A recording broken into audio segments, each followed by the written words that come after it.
নোয়াখালীর বিচ্ছিন্ন দ্বীপ উপজেলা হাতিয়ার আবারও স্পিড বোটে যাত্রীদের নদী পার হতে হয়রানির অভিযোগ উঠেছে।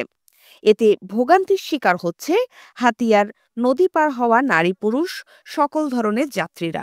এমনকি কেউ কেউ অপমানও হতে হচ্ছে স্পিড বোটের ড্রাইভার ও হেলপারের মাধ্যমে। যে সকল বড় স্পিড বোটে যাত্রী নেওয়ার কথা ১৫ থেকে ২০ জন, ওই সকল স্পিড বোটে যাত্রী নিচ্ছে ২০ থেকে ২৬ জন। আর যে সকল ছোট স্পিড বোটে যাত্রী নেওয়ার কথা ৭ থেকে ৮ জন, ওই সকল স্পিড বোটে যাত্রী নিচ্ছে ৯ থেকে ১২ জন। এছাড়া যাত্রীদের পাশাপাশি সরকারি কর্মকর্তারাও নদী পার হওয়ার সময় নানাভাবে অপমান হচ্ছে বলে অভিযোগ স্থানীয় লোকজনের। সমস্যা হয়েছে, এখানে বসার জায়গা নাই। যেভাবে বসাইছে, একটা ব্যাগ যে আমরা রাখবো, শপিং ব্যাগ রাখার জায়গা পর্যন্ত নাই। মহিলারা বাচ্চাটা কই রাখবে? হ্যাঁ, এরপরে সে বলতেছে ৩ জনের সিটে, সে বলতেছে ৬০ জনের সিট। তাদের নাকি আবার বৈধতা আছে, কাগজপত্র আছে। হ্যাঁ, ৬০ জন বসাইতেছে। ৩ জন বসার পরে এবং স্পিড বোর্ডের বডি ফিটনেস নাই। এটা আপনারা দেখলেই বুঝবেন। আমার অনুরোধ থাকবে, আপনি স্পিড বোর্ডটার ছবি উঠান।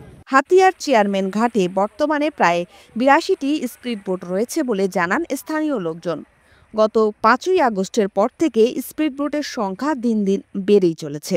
এছাড়া যে সকল স্পিড বোটগুলো নদীতে চলছে, ওই সকল স্পিড বোটে নেই কোনো সার্টিফিকেটধারী দক্ষ ড্রাইভার, নেই কোনো মানসম্মত স্পিড বোট। এ সকল স্পিড বোটের অবস্থা খুবই খারাপ, এমনটা অভিযোগ চেয়ারম্যান ঘাট থেকে হাতিয়ার নলছিরা ঘাটে আসা যাত্রীদের।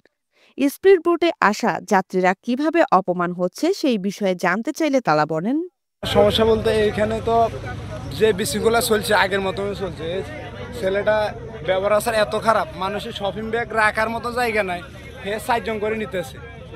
আমরা অতি ভাড়া বেশি দিয়ে আসতেছি, এরপর আমাদেরকে যে ভোগান্তি হইতেছে, যে মানুষের কষ্ট দিতেছে, পারাবাড়ি মানুষের সাথে ব্যবহার আসার খারাপ। হে মমতা আলী দোয়া দিতেছে, মমতা আলী কথা বলতেছে।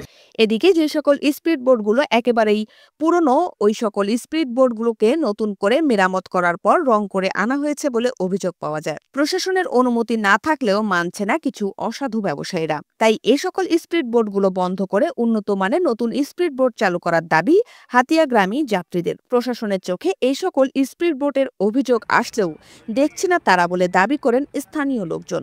আবার কেউ দলের প্রভাব খাটিয়ে নিজ গতিতেই স্পিড বোট চালাচ্ছে।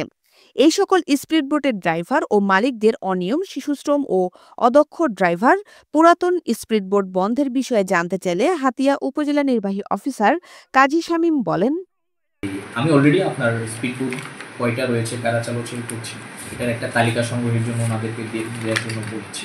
তালিকাটা পেলে আমরা সকল পক্ষকে নিয়ে খুব দ্রুত বসবো এবং যত ধরনের আইনগত বিচ্যুতি রয়েছে বা জনগণের কল্যাণের জন্য যত ধরনের পদক্ষেপ আমরা গ্রহণ করব।